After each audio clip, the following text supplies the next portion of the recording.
This is your Kick-Ass Life podcast, episode number 112 with guest Kelly Diels. All links and resources you hear on this podcast can be found by going to yourkickasslife.com/112. This is the Your Kick-Ass Life podcast with Andrea Owen, a no BS guide to self-help and badassery. Because ladies, let's face it, life's too short for it to not kick ass. And here's your host, the girl who serves it up straight with a side of crazy, Andrea Owen. Hey there, ass kickers. Thank you for being here on another episode of today's podcast. And as I'm recording this, it's 12:25 on a Tuesday, and I have successfully been putting off doing this intro for a few hours. I have agonized over doing this intro, and guess how many intros I've agonized over in 112 episodes? Zero episodes have I ever agonized over the intro. And I'll tell you why. It's because today I'm talking about something I've never talked about before on my podcast. I've never talked about it on my blog. I've never talked about it in a class. I've never talked about it publicly. And that topic is racism. And you might be wondering why this topic?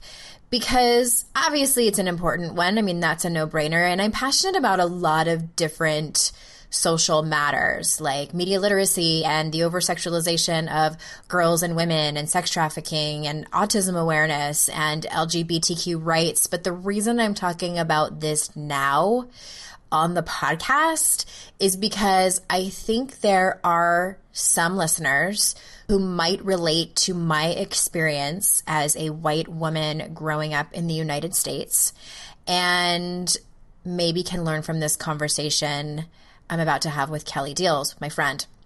Also, what dawned on me kind of recently, actually, is that if I am a woman who is passionate about female equality and considers herself a feminist, if I want things like equal pay and the same rights for women, I feel like if I'm not talking about this topic, if I'm not talking about racism and equality for all people, I'm sort of being a hypocrite. And by not talking about it, I feel like I'm saying equality for all women that look like me.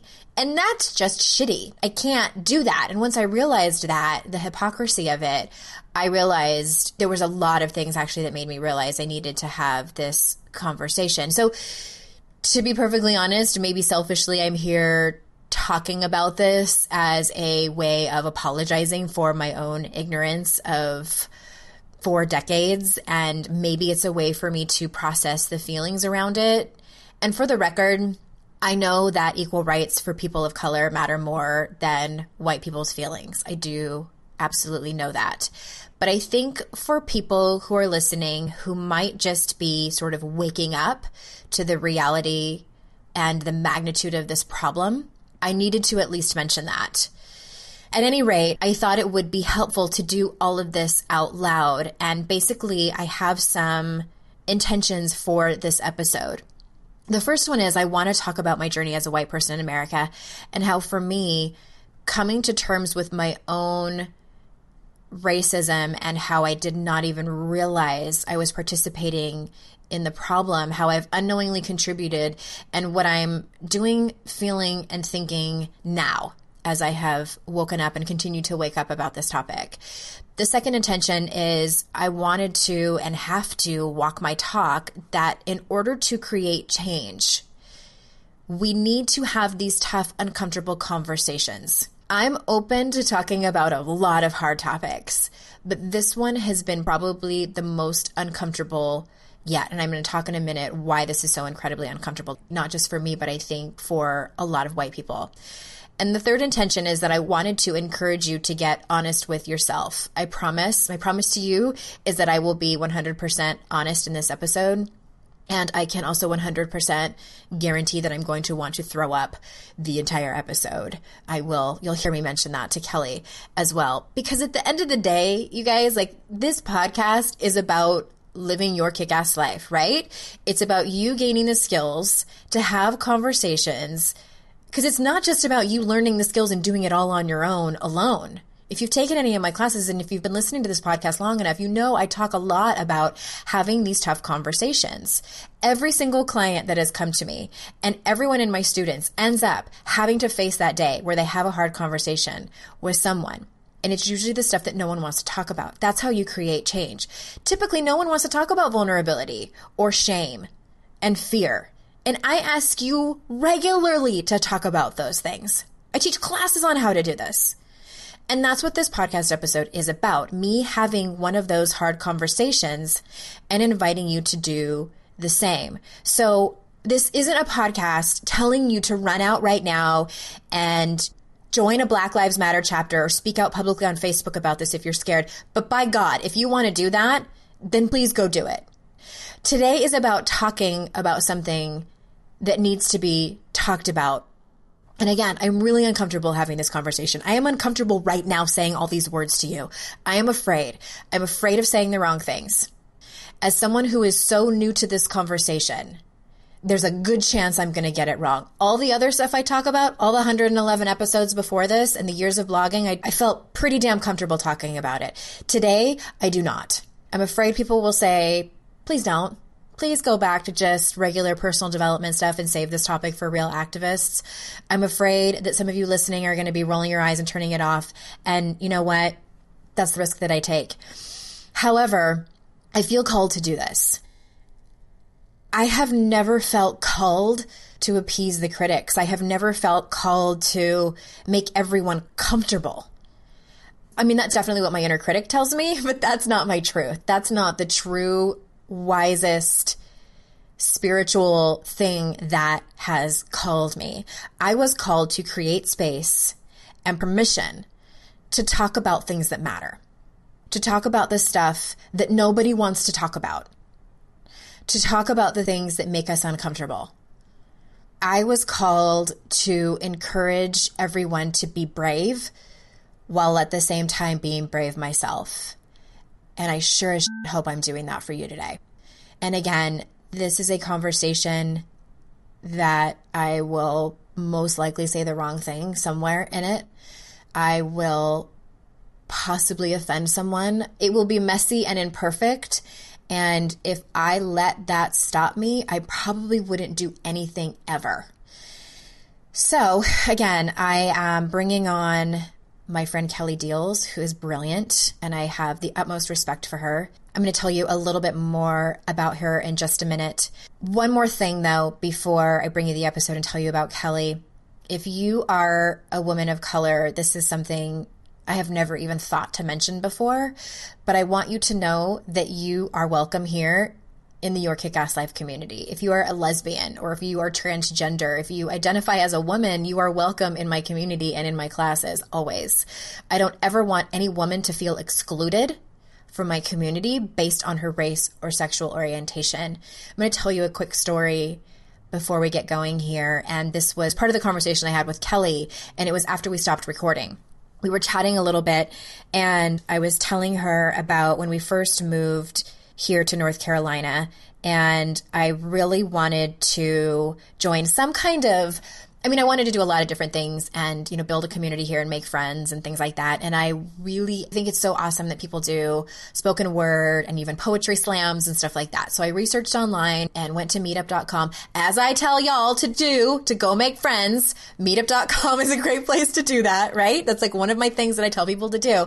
So I went and I looked and I found a group, and it was a poetry group, and I was looking at the members because you can see the members in each group, and they were all Black women. And by all, I mean there was like 5. It wasn't like it was 500. It was about 5. And they have these monthly meetings, and I immediately thought to myself, I'm not going to belong there. And I am not going to go be the only white woman there. And what if it's just, I made up all these stories about how I wouldn't be welcome. And you guys, this was probably like 8 months ago or something. This was a while back. And I had told my mastermind girls about it. It's like, I want to do this thing, but I don't know. Wah, poor me. I don't think it's for me. And that was it. And I never went. And so I'm telling Kelly this story about how I made up these stories that I wasn't going to be welcome there and I didn't want to go and be the only white woman. And she paused, and I knew exactly what she was going to say. And she said, that's how Black women have felt their entire life. And I said, well, and it made me think about a couple of things. It made me think, oh my God, have I done this in my own community with y'all, with your Kick-Ass Life community? And that's one of the reasons I want to make sure that I don't make anyone feel excluded. And I know that the majority of my audience looks like me. And I don't want anyone to feel like just because the majority of my audience are white women, that any other woman is excluded. And the second part is that I'm going to go to that poetry group. It's summer right now as I'm recording this, and it doesn't look like there was... I need to find out. I'm not making excuses. I need to just email the moderator, that's what their name is, and see when they're meeting and go and see what happens. And I'll be afraid and I'll be uncomfortable and I'm going to go. Before we jump in, let me tell you a little bit about Kelly. Kelly Diels considers herself a writer, mother, lover, and a fighter. She's a copywriter and a marketing communications specialist. She specializes in website content. She's a brilliant writer, by the way, and integrated online campaigns. She's also a freelance writer over at Salon, Jezebel, and XO Jane. She has a bachelor's degree in political science, and she calls herself an unrepentant feminist. Her feminism is about justice, love, and justice. You can find out more about her at kellydiels.com. That's DIELS.com. And without further ado, here is the conversation on race I had with Kelly. Ass Kickers, welcome to sort of a special edition of the podcast, episode 112, for those of you who are interested in going to see the show notes. I am talking today with my friend Kelly Diels. And Kelly, welcome to the show. I'm so glad you're here. Thank you for inviting me. I'm glad to be here too. As I told everyone in my introduction, this is probably the most uncomfortable thing I've ever done here on the podcast. I'm so glad to have you here to talk to me about this. And it's something that I've wanted to talk about for a while, and I just haven't been able to sort of wrap my head around what it's going to look like. And I sort of felt like if I'm going to wait until I have it all figured out, I'm going to be waiting forever. So we might as well just kind of start before I'm ready. So thank you for kind of like stumbling. I'm the one stumbling my way through it. You are more versed on this topic. So thank you so much for agreeing to come on and talk about this. Thanks. And you know what? I think we're all stumbling through this. And I think that sort of idea that we should get started before you're ready, get started before you're the expert, get started before you have all the resources at your fingertips. You know, that's how we do everything. Right. That's the way we've got to approach this. Yeah. And I've said this on Facebook too. It's like, I'm very much worried about saying the wrong thing, and I probably will say the wrong thing and listen back to the recording and go, oh my gosh, I can't believe I said that. But it's sort of just the way this works. And I'm glad you mentioned that, because yeah, we are kind of all stumbling through this. And so let me start from the top. And as I was talking about, again, in the introduction, what I wanted from this episode is questions I've been hearing in private conversations with my white friends about these certain terms that are getting thrown around when we are reading about racism and things like that. And one of those terms is systematic racism. Can you explain what that is in layperson's terms? What does that actually mean? Okay, so here's a parallel. So we all know in the world that there are patterns of discrimination against women, right? Like there's problems in the workplace that mean women don't rise at the level of their ambition or their potential. And there's actual blocks in the corporate workplace around us advancing, especially if we're mothers. And it's a pattern. It doesn't have anything to do with individual ability. It's just the way that the workplace was built. It was built around the interests and way that men's lives were built. And so that's just the way it's structured.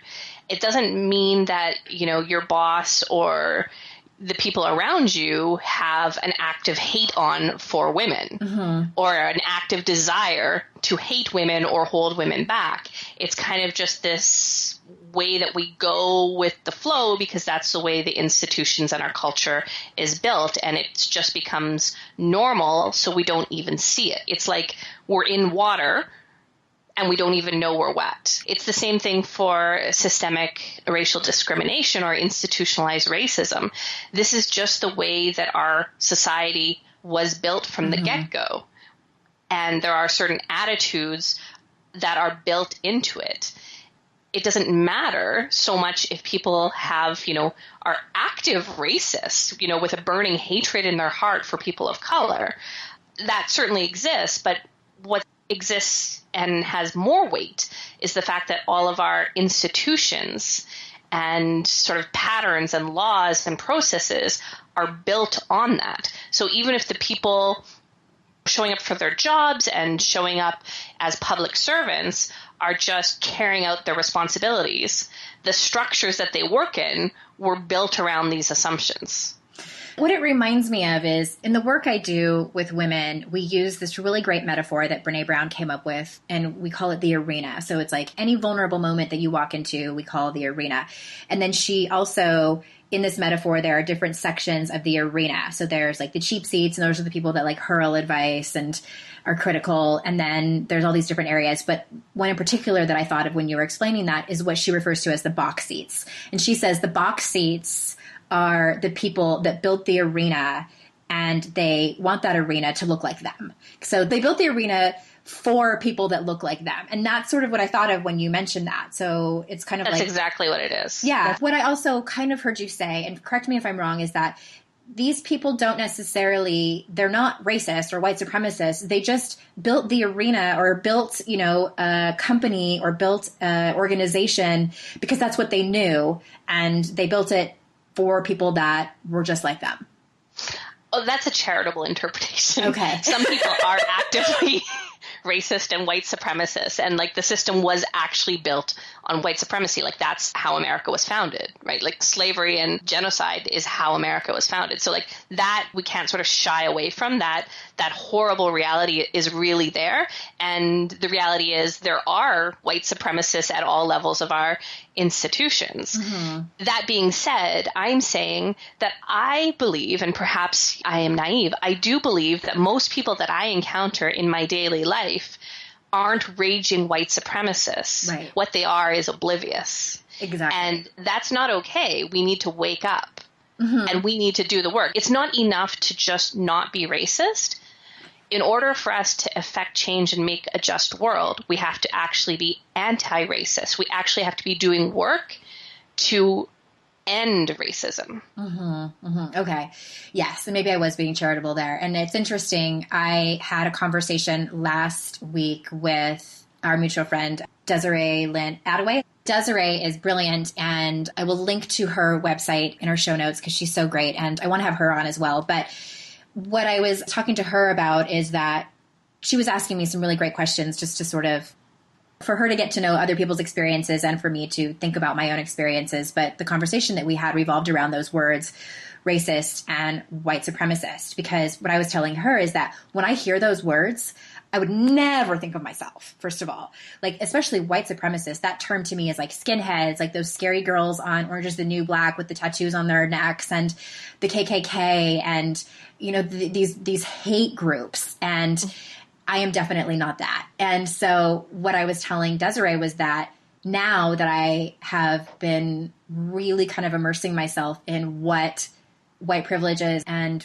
what institutionalized racism looks like, and I told her this, she did not put these words in my mouth. I said, I feel like I am a product of white supremacy without even knowing it. Like you were saying, like just totally oblivious. And for me, and I mentioned this in the intro too, it's like when I realized I was an alcoholic, it was like 3 months before I did anything about it. And those 3 months were agonizing of just knowing that there was a problem that I needed to do something about. And that's kind of how I have felt about this, is like, oh my God, I'm a product of this system.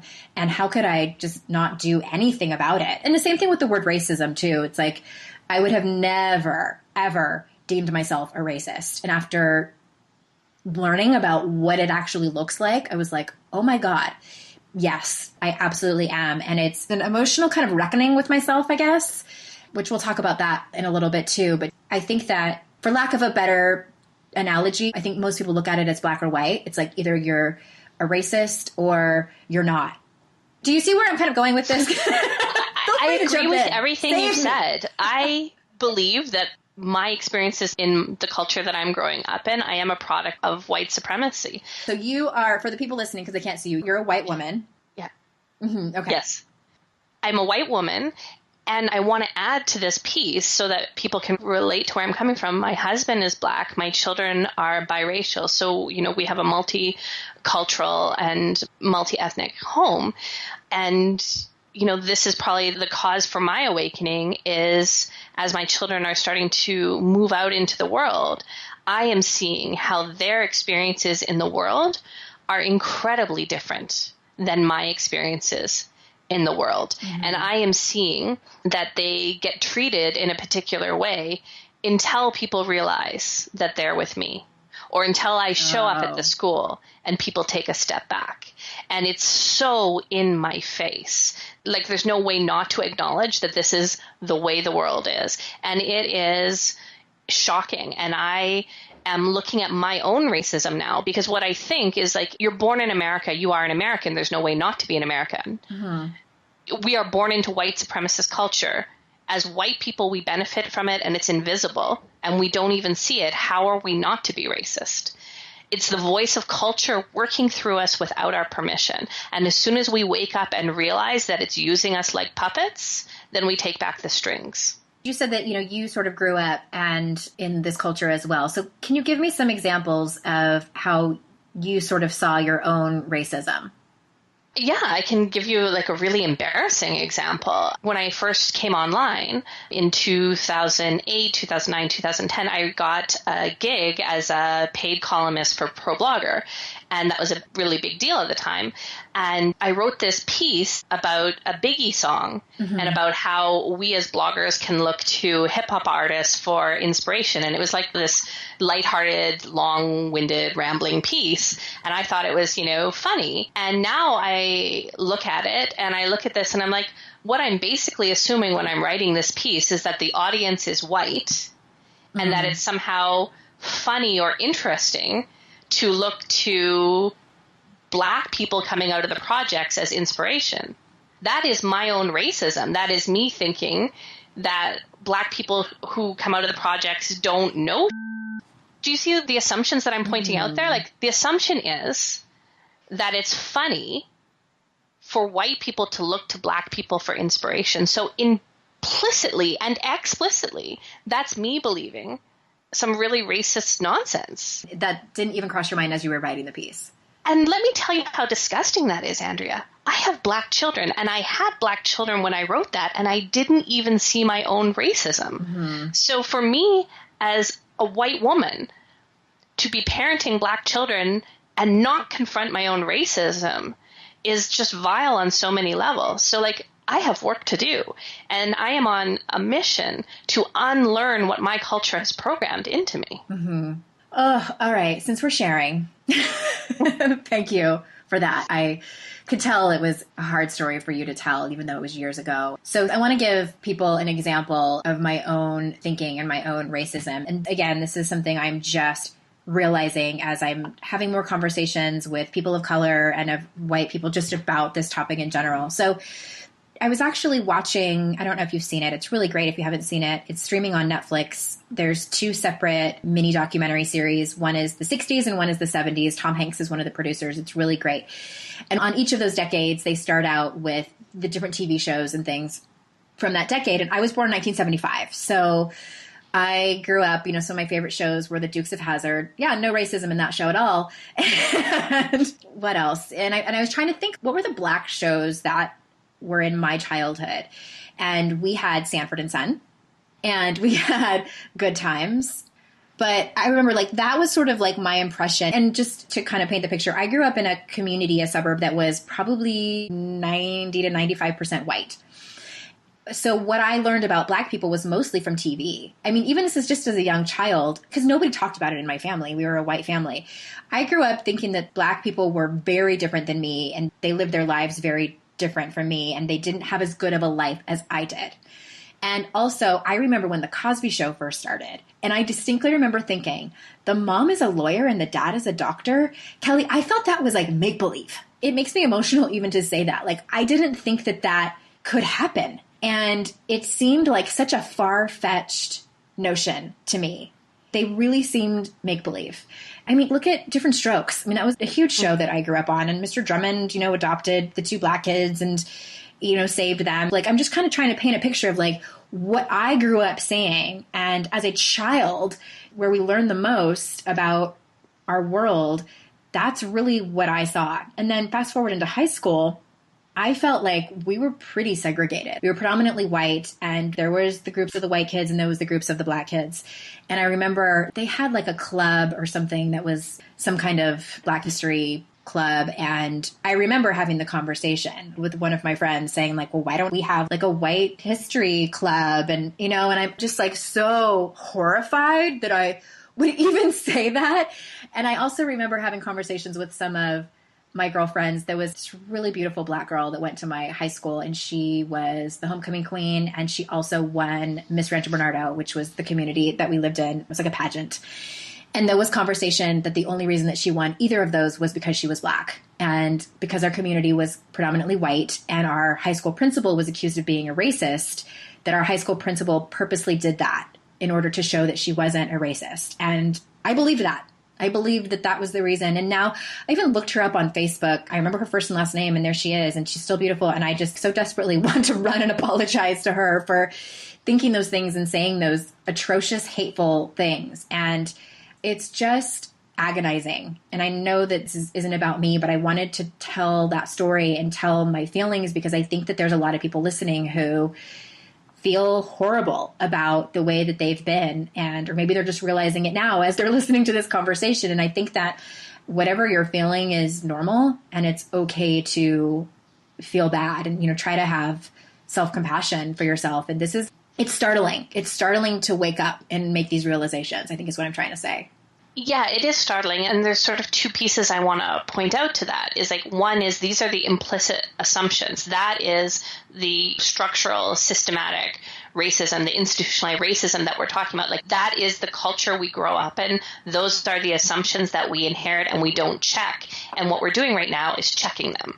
And then the other piece is the social segregation and the physical segregation. That is a product of institutionalized racism. Mm-hmm. Like, there is a reason that communities are not integrated, and there's a reason that our social circles are not integrated. Like, that is by design. Like, there are zoning laws that produce that. There are, explicit housing regulations and the way that mortgages were allocated and redlining. Like, there's a whole history there that produced that. Like, this is not by accident. Mm-hmm. So, like Jim Crow, the laws in the South around Jim Crow, those were created. Like, these things were created. That's what I'm trying to say is like, this thing was built and there's a reason that we have it.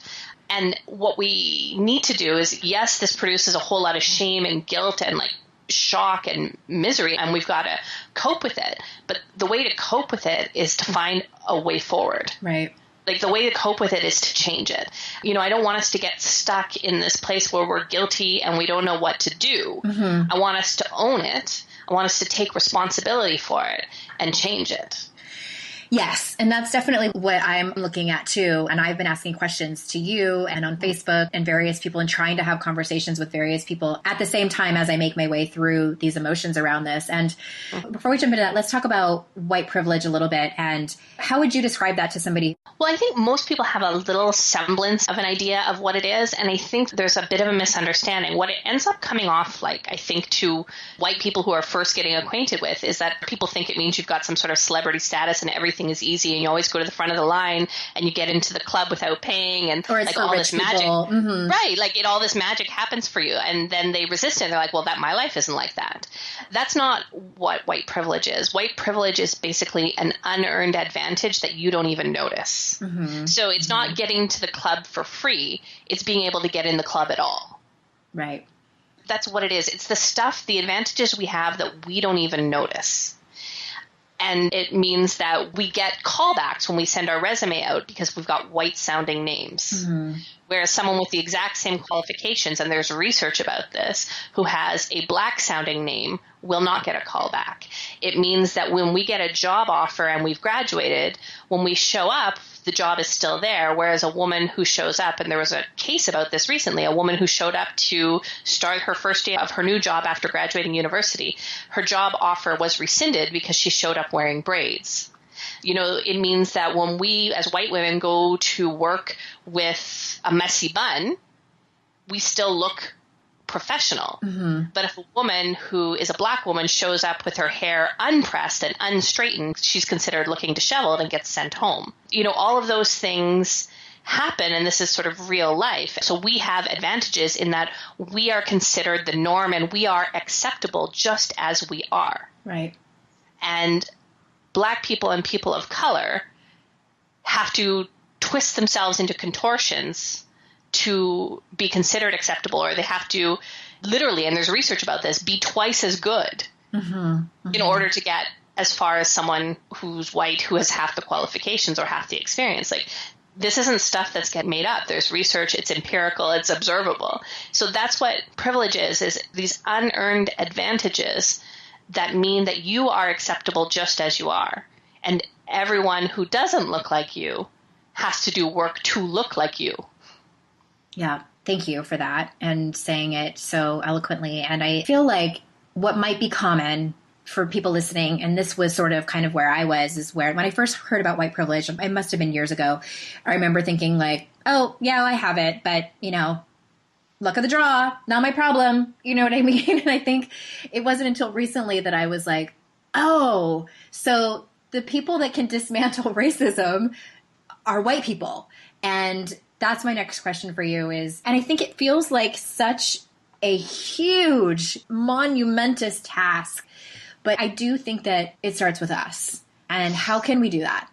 Right. So you have privilege whether you want it or not. Right. Right. It is a fact. That's the way it is. So what you can do is use it. Right. Mm-hmm. So we use it every day and we're not aware of using it. We use it to be treated nicely, and we go in expecting to be treated with respect in various situations. We expect when we're stopped by police officers to be let off with a warning. We expect certain courtesies and we expect certain treatment. We can use those expectations and the fact that people will give us respect and listen to us to dismantle racism. So I know that because I am a white woman, that other white people will listen to me when I'm saying the same things that people of color are saying, but they don't push back on me. Mm-hmm, they don't argue with me. They will listen to me, and somehow they trust me. That's racism and white supremacy in action. But what I can do there is leverage the fact that white people will listen to me and take me seriously and believe me in order to advance the anti-racist work that needs to be done in our society. I mean, I see this on a daily basis. I have many friends who are Black women and women of color, and they can say exactly the same thing I say, and people jump all over them and resist them and argue with them, and it goes on and on and on, and I will say the exact same thing. And someone will private message me and offer to delete the random thing that they said in reply. Mm-hmm. So I'm not trying to say like I should use this now to become like rich and famous. What I'm saying is I can use this privilege that I have to do the anti-racist work that needs to be done. And so we can all do that. I saw a video recently, and it's been around for a while, of a Black sister-in-law and a white sister-in-law. They were grocery shopping together. I don't know if you've seen it. They were shopping together. Right. So they're grocery shopping together. The white woman cashes out, writes a check, no problem. And she's waiting at the end for her Black sister-in-law to come through. And the Black sister-in-law is getting treated by the same cashier with disrespect, asking for ID and all this kind of stuff around checks, all this kind of stuff that didn't happen with the white woman. And the white woman intervened and, you know, kind of made a fuss about it. That's using your privilege to make a point and to do anti-racist work. So you can use the respect that people give you as a white woman, that they automatically give you, to start dismantling the racism that produces the privilege. Yes, I'm still trying to figure out, and I've been asking a lot of questions about how do I do this? You know, I just noticed, maybe it was last weekend or the weekend before, this is our second summer in this neighborhood. We live in a small town outside of a big city, Greensboro, North Carolina. We live in a small town called Stokesdale. And there's a pool near us. And I have noticed that there's less diversity here in Stokesdale than when we lived in Greensboro for a few months. And when we joined this pool, I was there a couple weeks ago and I looked around and it is a sea of white people. And I saw a little black boy once and he was with a white family. I don't know if he was adopted or what the situation was. And that is the only time I've seen a person of color there. No Hispanics, no Asian, Middle East, nothing. And so part of me is like, what do I do about that? Like, do I go to the pool board and say, like, why are there no black families here? But I think that they're going to say because nobody joins. You know, like they're not saying like no people of color allowed, but it's just because no one's requesting to join. So it's like, what would I be able to do about something like that? So in that case, I'd wonder how and to whom the pool is marketing.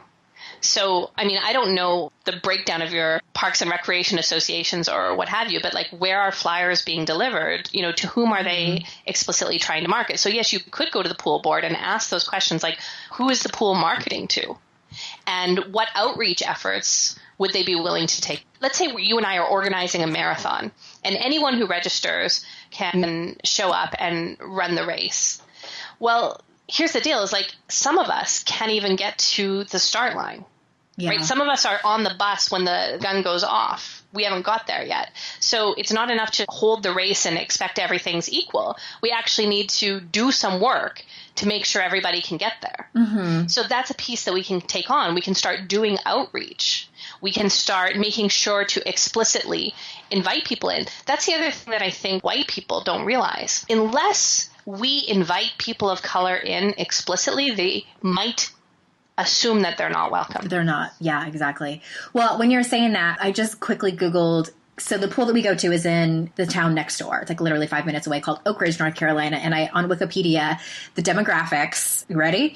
So the racial makeup of the town is 93.48% white with 4% African American, and then on with the other very small amounts of Asian, Native American, and other races. So I assume that's probably the reason. So I think maybe the bigger question is, why are people of color not moving to these smaller towns? And is that kind of what you were saying about like the zoning stuff? Well, that is. And like you could look at a really terrific piece that can help map this out for us is a piece called The Case for Reparations by Ta-Nehisi Coates. It's in The Atlantic, and it is a superb piece that maps out basically the last 60 years of housing policy in the United States and explains how we have ended up with such segregated communities. And again, it was by design.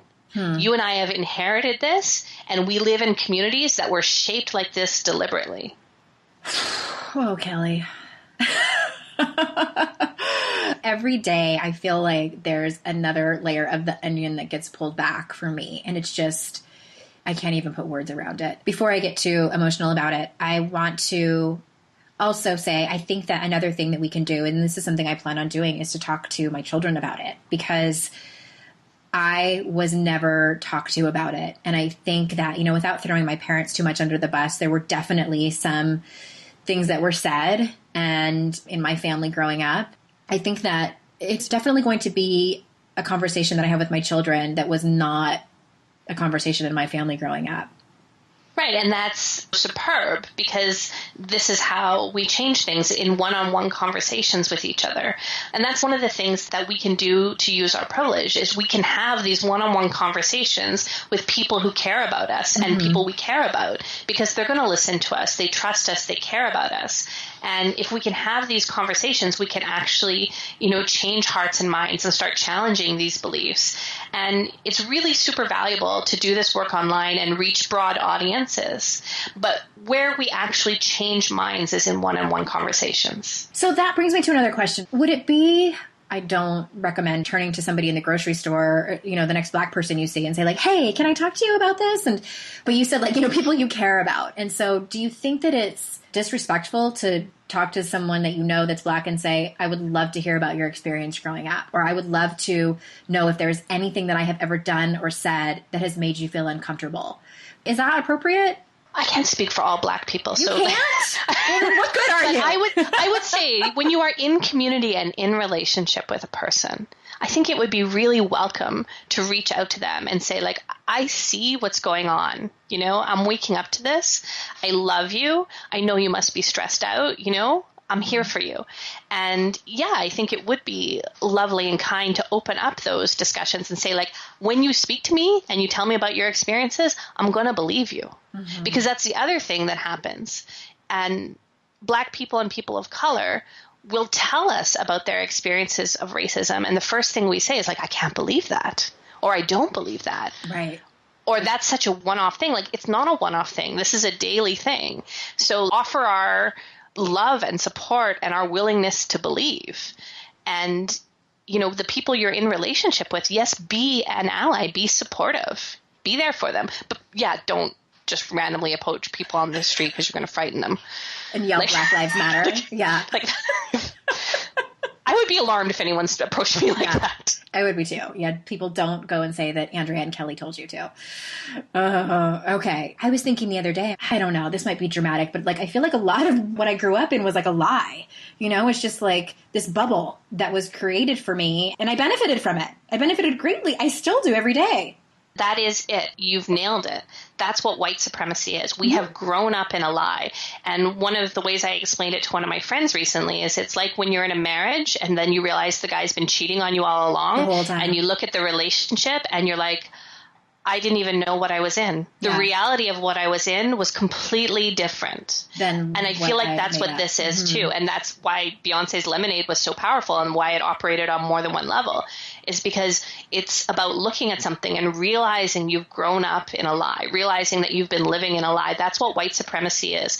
It was invented to lie to us and keep white people comfortable and distance us from the impact it has on people of color. Yeah. From the damage it creates for people of color. We did grow up in a lie. It sounds like it's a lot of manipulation. And that's putting it lightly. Yeah. I know I'm being charitable again. Yeah.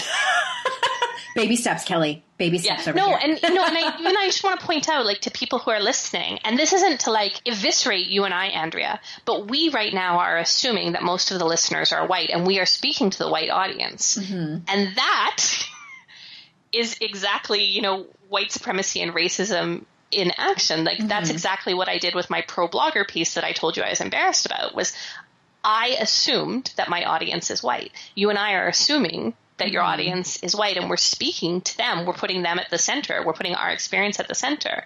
So like what you started with in the beginning is like, we aren't going to be perfect. We're going to look back and we're going to be mortified, and we've got to do it anyway. Right. You and I right now, we have to be willing to be embarrassed and screw up and draw attention to the way that we're screwing up so other people can see us doing it and do better. That's what Brene Brown, I think, even models with her work on vulnerability, is like, you have to be willing to fail and be vulnerable to get better. Yes. Thank you for saying that, because I didn't say it, because I feel like I'm going to throw up. I didn't say it to make you feel I bad. I just want to point out, like, we are in the middle of it. We're not finished, you know? And that's why I want to invite other white women in. I don't expect you to be perfect. I expect you just to start doing the work. Just start doing something. And be willing to screw up, because vastly better than ignoring it. Than doing nothing. Right. And we will break it. We will fix it.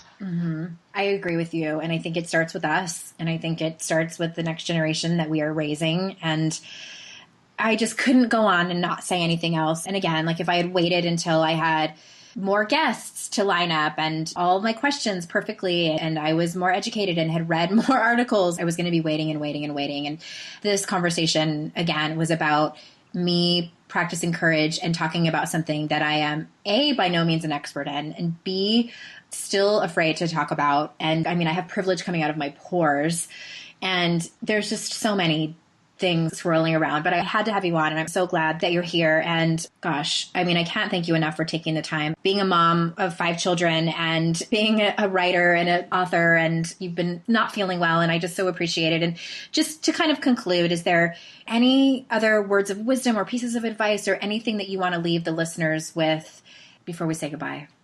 I just want to encourage us not to wait until we have it figured out, and to get to work figuring it out. And the big shame isn't that we grew up in a lie. The big shame is in doing nothing to tell the truth. So we can live for that, and we can do that, and we can use our lives, and we can do it in a million little everyday ways. We can have one-on-one conversations with people. We can speak up against injustice and oppression everywhere we see it. And as soon as we start waking up, we're going to start seeing it everywhere. And we can work to support the people doing the work to end racism. You know, we can take a stand for Black Lives Matter. We can take courses about dismantling our privilege. Like, we can do this work. We are wildly capable. We have incredible capacities. And when we decide that this is going to happen, then it is going to happen. And I just want to say, you know, thank you for having me on, and thank you to everyone for listening and caring, because this is where it starts.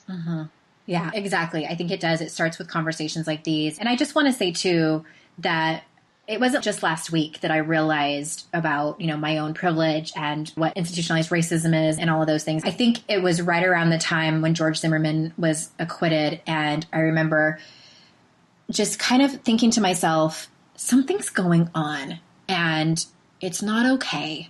And thank goodness for social media, because I was just inundated by all these articles and statements from people and them speaking out. And I quietly started to read and read and read. And I was saving articles and going back to them. And you know what it was, Kelly? I just started paying attention. I just started paying attention instead of thinking, well, not my problem. That's too bad for them. You know, they can dismantle it themselves because it's not mine.